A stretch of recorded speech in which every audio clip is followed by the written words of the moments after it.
there everybody, I'm Rosslyn, and welcome to my new Let's Plays series where I am going to be playing a full adventure of Knightmare, the Dragon's Lair, one of the lesser known books in the Knightmare series, based on the thrilling TV series, of course. And we have Hugo Miat there looking remarkably dapper as Treguard back in the day. Oh my, yes. So this one appears to be aimed at kids more than the other books. There are two of them that have larger text and more pictures. They seem to be trying to be more aimed at children. And then there are, four that are a bit more intense with the lore. This one has 7 short chapters of lore and then the game book. So what I'm going to do is a whole series of videos. We're going to have 7 short videos with 1 chapter each with the lore, and then I'll get on with the actual Let's Play itself in the 8th one, I think. So this book was made in 1993. That's one of the reasons it's one of the more rare ones, because by then console games were absolutely annihilating the whole game book scene. And that's when this one came out. Well, I'm looking forward to this enormously. And we get fantastic illustration there.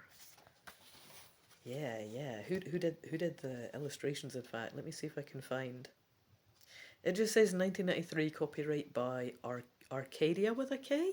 Is that an artist? Is that a company? I don't know. That's lovely though, nice. Lovely pen drawing of the corvids there in the tree. Anyway, chapter 1, Wishwater. The snow made the whole countryside look different. Only it wasn't any different, thought William. It was the same as always.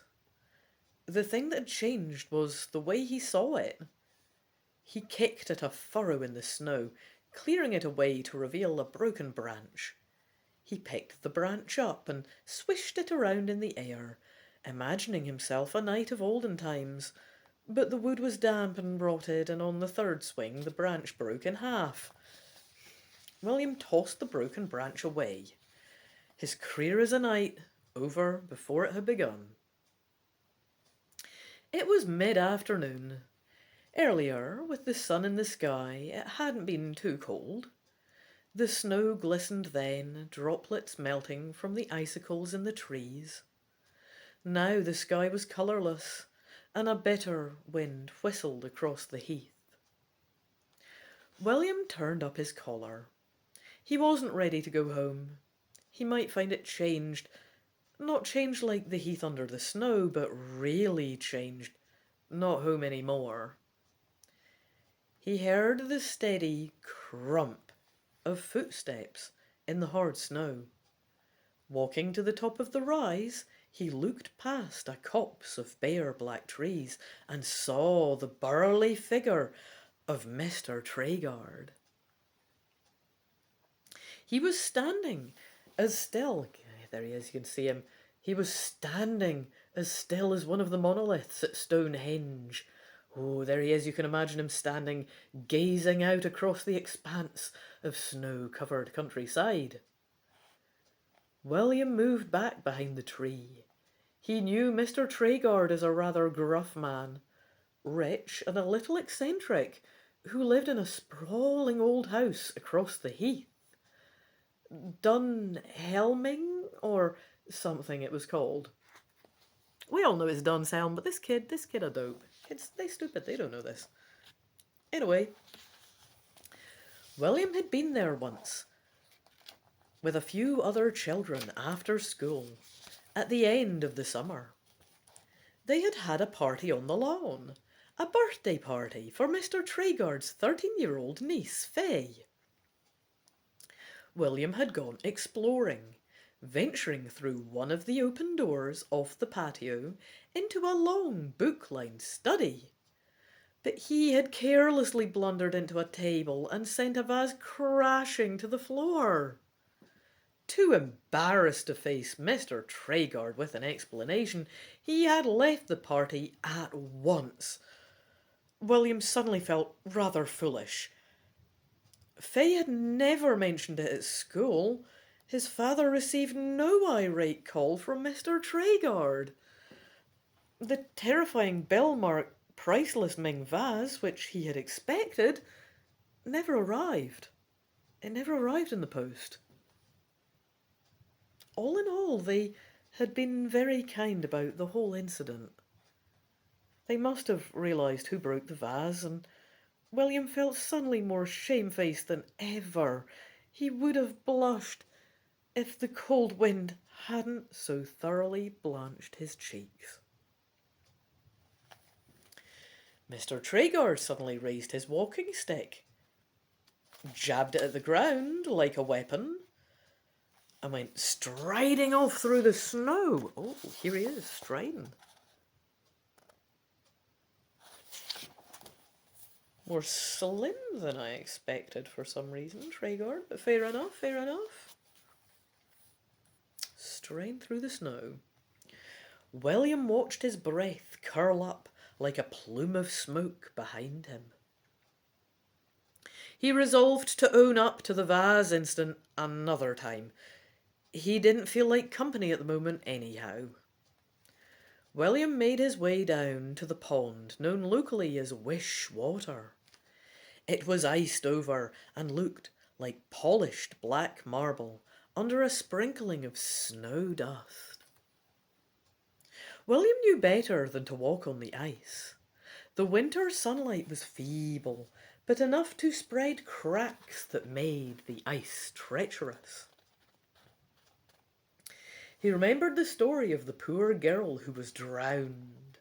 It had been years ago. His mother told him about it. William's thoughts went briefly to his mother. She was probably snug in bed, watching Countdown with a cup of tea. Hospital wasn't such a bad place, really. Except it was difficult to get snug in sheets as hard as sailing canvas. He wandered down to the edge of the pond and began to skirt around it. Wish Water was an odd name. William's father said these names often gave clues to local legends, so maybe the pond had been like a wishing well in medieval times, or maybe witches were dunked here. The name became grist for the mill of William's active imagination, which once again took flight in the company of sorcerers, dragons, and bold knights. His daydream was broken by a faint tapping sound. A bird? He looked up, but could see only a group of black crows ranged along the tree branches overhanging the pond. One of the crows gave a sour croak and launched itself into the air, sweeping down close to the pond as it flew off. William's gaze followed it, then caught with horror on a shape that was clearly visible under the ice. A girl, white as death she was. Her eyes wide open, and limbs drifting slowly in the chill dark water. Her pale knuckles came up against the ice as though she was knocking on a window pane. Tap, tap, tap. This appears to be a picture of her, I'm going to say, on this page. She looks happy. I don't know what's going on here, but there she grinning and she tapping. I don't know. William thought his heart was about to come pounding out of his throat. He ran to and fro, staring around wildly. No one was inside. Mr. Treguard ought to be just over the ridge, but when William tried to shout, his voice came out as just a strangled sob. The girl under the ice was Faye. He could see her long black tresses swirling like eels. See, she saw him too, and smiled. Even her lips were drained of colour. William had no idea what to do, but he could see that he had to do something or Faye would drown. She's smiling, though. Would she smile like that if she's drowning? This is creepy, right? I don't know what to do either. My poor character. Okay, so he's decided he has to save her life.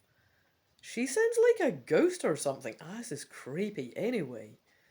Kneeling at the edge of the pond and being very careful to keep his weight off the ice, he brought his fists down hard. The ice shivered into cobweb cracks, clouding like a broken car windscreen. He struck again. Water soaked his gloves. Another blow. The ice broke, with a noise like a skull splitting. William gave a gasp and started to get to his feet. He needed a branch or something for Faye to hold on to while he tugged her out. A hand shot up out of the water and caught his sleeve. William was caught off balance. He flailed his free arm, then slipped and fell forward.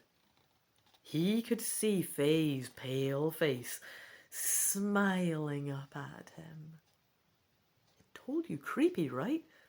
Smiling up at him. He barely had time to cry out.